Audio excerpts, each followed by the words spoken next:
Hello বন্ধুরা, আজ আমরা আলোচনা করব শাহিদ কাপুরের নিউ মুভি দেবা নিয়ে।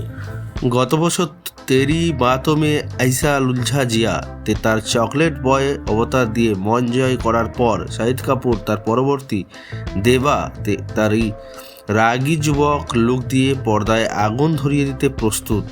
জনপ্রিয় মালায়ালাম চলচ্চিত্র নির্মাতা রোশান অ্যান্ড্রুসের পরিচালনায় দেবার টিজার কয়েকদিন আগে বাদ দেওয়া হয়েছিল।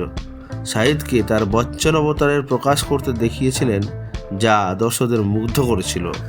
রোশান অ্যান্ড্রুস দ্বারা পরিচালিত এবং মালবিকা খাত্রির সাথে সিদ্ধার্থ রায় কাপুর এবং উমেশ কে আর বনসাল প্রযোজিত দেবা শাহিদ কাপুরের ভয়ঙ্কর এবং নির্ভীক পুলিশ হিসাবে দেখায়। ভক্তদের প্রত্যাশা ছাড়িয়ে গেছে। টিজারে শাহিদ তার পুলিশ ইউনিফর্ম পরিধান করে এবং তার সোহাগ হাই অকটেন অ্যাকশন সিকোয়েন্স এবং তার কিলার ডান্স মুভ দিয়ে সবাইকে আঙুলের ওপর রাখল। রবিবার 5ই জানুয়ারি মুম্বাইয়ের বান্দ্রার কার্টার রোড অ্যাম্ফিথিয়েটারে দেবার টিজার বাদ দেওয়া হয়েছিল। 52 সেকেন্ডের ভিডিও ক্লিপ, যা এখন ইউটিউব ট্রেন্ডিং #9। ইতিমধ্যেই 11 মিলিয়ন ভিউ ইউটিউব অতিক্রম করেছে। একটি অ্যাকশন থ্রিলার বলে দাবি করা শাহিদকে এই ছবিতে পূজা হেগড়েকে রোমান্স করতে দেখা যাবে। মুভিতে আরও অভিনয় করেছেন পাভেল গুলাটি, কুবরা শাহিদ এবং প্রবেশ রানা। দেবা একটি নির্ভীক পুলিশের গল্পের চারপাশে আবর্তিত হয়েছে, যিনি একটি মামলার তদন্ত করার সময় মিথ্যা এবং প্রতারণার জাল উন্মোচন করেন। ভক্তরা শাহিদ কাপুরের অভিনীত আরও এক ঝলক দেখার জন্য অধীর আগ্রহে অপেক্ষা করছেন।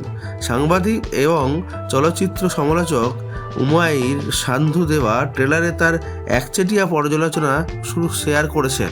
এক্স আগের টুইটারে নিয়ে গিয়ে উমাইর দেবা ট্রেলারের প্রশংসা করেছেন এবং লিখেছেন, এইমাত্র দেবের পাওয়ার প্যাকেট এবং পয়সা বসুলের ফাইনাল কাট ট্রেলার দেখেছি। South Kapoor is back with bang. Filmy view দ্বারা শেয়ার করা একটি টুইট অনুসারে 2 মিনিট 22 সেকেন্ডের স্থায়ী সহ দেবার থিয়েটার ট্রেলারটি Central Board of Film Certification থেকে US 16+ রেটিং পেয়েছে। উচ্চ প্রত্যাশার মধ্যে শাহিদ কাপুর পূজা হেগড়ে অভিনীত দেবা 31শে জানুয়ারি 2025 সিনেমা হলে আসবে।